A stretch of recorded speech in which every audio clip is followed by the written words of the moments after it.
Mike, thanks for coming down. I've had the pleasure of working with Mike for lots of years on Club Delph, among many other things we've done together. Fascinating guy, unbelievable guy, but also unbelievable player. A lot of local history, a lot of local scene history. And so we just thought we'd have him down today and speak a little bit about his Sintir, the actual instrument, and how he came to sort of find that instrument, or if it found him, and the backstory with Moroccan music and how that sort of entered your consciousness and became a big part of your life, really, I think. Mm-hmm. Yeah, thanks for having me. So this instrument is from Morocco. It's called the Sintir. Certain places call it the Gimbri. Like if you go to Marrakesh, the Moroccans that I hang out with call it Sintir. So that's kind of my go-to term for it. But they also call it Hejouj. Hassan Hakmoun calls it the 1,000-year-old bass. And it's basically been unchanged for 1,000 years. It's got a camel skin top, which you slap like a drum. The strings are made of goat intestine, and traditionally the strings are attached to the neck just with leather straps. So in more recent times, tuning gears have kind of become common. And this one, this is the third instrument that I've had. Each one's kind of like a progression. So instead of having the middle string is a drone string. It only goes up halfway up the neck. So on my other instruments, the tuning gear is right here, which is kind of a roadblock if you're trying to go up the neck. So John Stiklunis, who's been working on all my instruments, he put a groove or a channel inside the neck, so the string actually goes inside the neck and then goes all the way here. So all three tuners are there. So anyway, for Sintir geeks out there. No, that's super cool. And this also has some wood added, like a ramp. So you can, traditionally you can't really play above this point on that string because there's a leather strap there and the string just kind of frets out. But this, I've got an additional fifth range, so that's kind of cool. I like that. And it's basically a bass and a drum all in one, because you slap it and play at the same time. Right. Mark Sandman, who you mentioned before, he kind of got me interested in it. He turned me on to an album in the mid-90s called Gift of the Gnawa by Hassan Hakmoun and Adam Rudolph. And listening to that album was kind of the light bulb moment. I had heard the instrument because I'm a bass player, and I had heard it, and I was always drawn to the sound because it's unique. Like it sounds like a tuned drum. And when I first heard it, I was like, that is the most incredible sounding instrument I've ever heard. Where can I get one? But it wasn't until Mark turned me on to that album that I knew that I had to find one. And then in 1999, I played a gig in New York with Brahim Fribgane, and that's when we became friends. And he moved to Boston shortly after that, and I had started Club Delph by that point. And Brahim had some friends who owned a store in Cambridge called Moroccan Bazaar. It was an import store. And one of them went to Morocco, and I begged him to bring me back an instrument. And so in 2001, I started playing. That's cool. They brought you one back from Morocco. Yeah. This one, I actually got this one from Hassan about 4 years ago. Right, because I've seen you with, I think, maybe your second one when we did the video. Yeah. Because it had the tuner in the middle. That one I got... So I started playing in 2001, and at that time, there was very little footage on YouTube to draw from. So I was mostly self-taught and hanging out with Brahim and Hassan whenever he was around. That kind of, I would kind of watch their hands and try to figure out. And mostly it's the right hand is like the real mystery because it's like kind of a claw hammer banjo technique. And in 2009, I got a chance to go to Morocco. So I was living in Somerville, and this organization, the University of the Middle East, had started they had initiated a sister city partnership with Tiznit, this little town in the south of Morocco. And they learned about me that I had been playing Moroccan music, and they were like, we got to get this guy to go on the trip. So I got to go and partner with musicians in Morocco, which was an amazing experience. And I met Mahmoud Guinea, who was one of the foremost Ganawa musicians, and he gave me that instrument that you mentioned before, the second one that I have. That's awesome. Yeah. And so is it primarily a Ganawa tradition to play the Sintir, or do other cultures also? No, I mean, the instrument is unique to Ganawa music. It's the center point of the music. Right. It's like the featured instrument. Mm-hmm. And the musician who plays it is called the malam, the master. Right. That's awesome. Yeah. And then you were able to take all of the traditional music that you learned on it and sort of fuse it with all of your other influences and with other players to create Club Delph. Well, I mean, my interest in it was like doing my own music. Right. Because I'm not Ganawa. Right. I'm not part of the culture.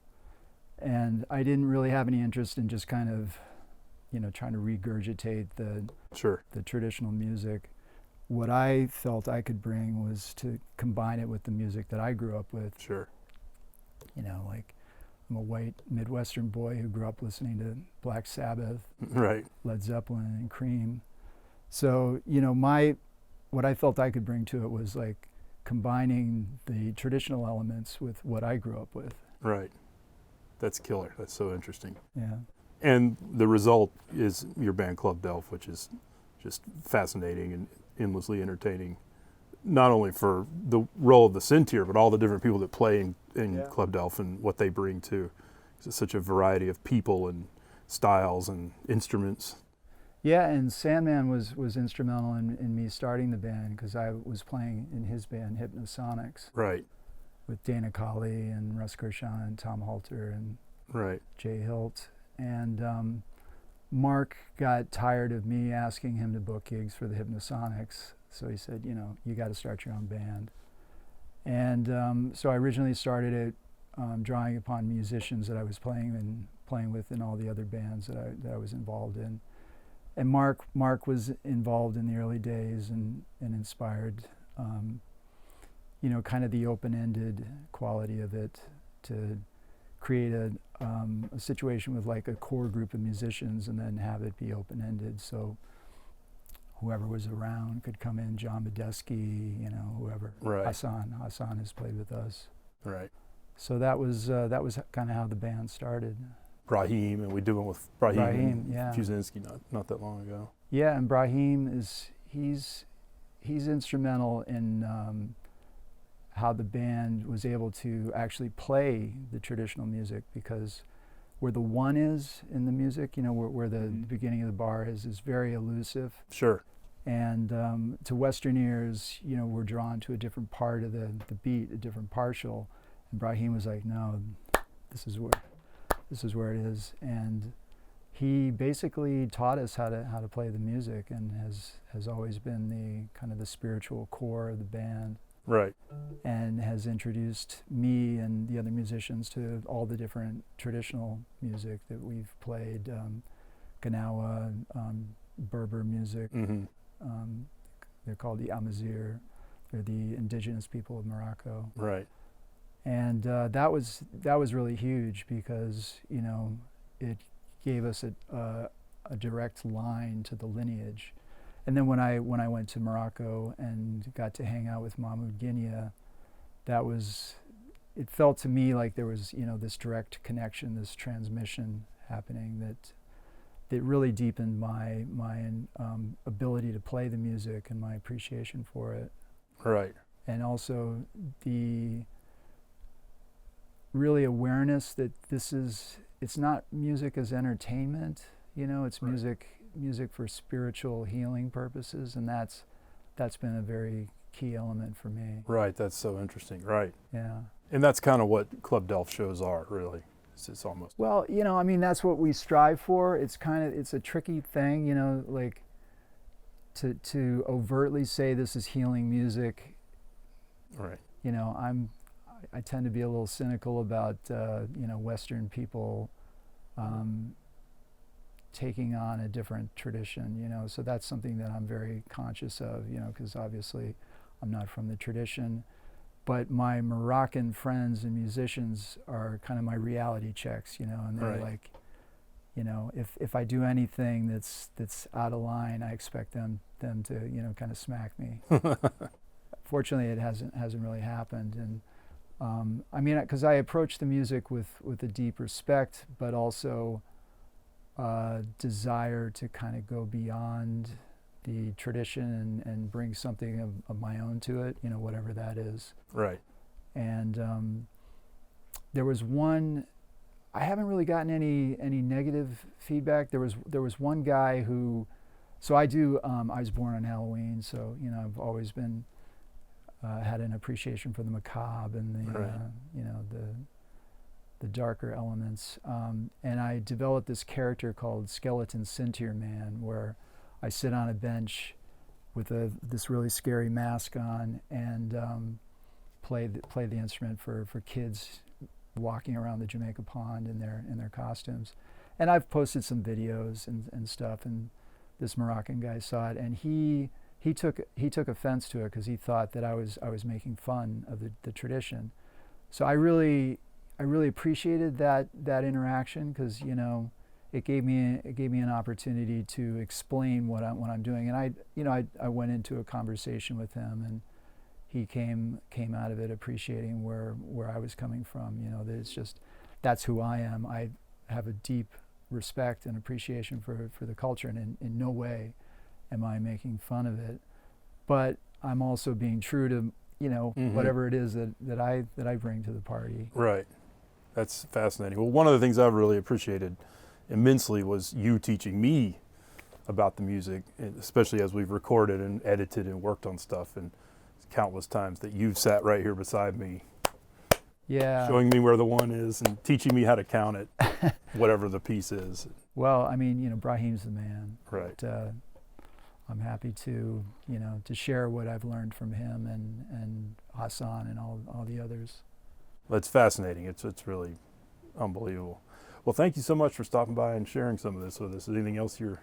Yeah, you know, I mean, the thing that drew me to Ganawa music and draws me to a lot of the music in Morocco is the trance element, and that's something that has always really attracted me in music. You know, when I would hear a James Brown tune, it'd be like it would fade out too soon, so I would go back to the original albums where there'd be like the 7-minute versions of the tunes, and that for me is where the fascination is. You know, what happens to the brain over a period of time when it's entrained to a repetitive groove, and you know, I mean, drew me to Fela and Sure. all that stuff. It's like it takes us out of the flow of linear time and into this kind of timeless realm. And we joke about it, like, you know, we help audiences lose track of time, but that's what it's all about, you know. And especially these days, which are rather challenging and, you know, portentous, the more we can access, you know, that sort of timeless realm, I think is really going to help us navigate the days to come. 100%, 100%. I remember a story when I was working with Nikki Glaspie and doing the Nth Power record, and she came over to Lizard to check in on one of your shows, and she said, "Yeah, I was just going to drop in for check out a song." Yeah, well, songs. Like 45 minutes later. Yeah, our songs do go on. All right, but it's beautiful. It's wonderful. I'm Yeah. so fortunate and lucky to have met you and been able to be a part of working on Oh, so I this feel music the same because way.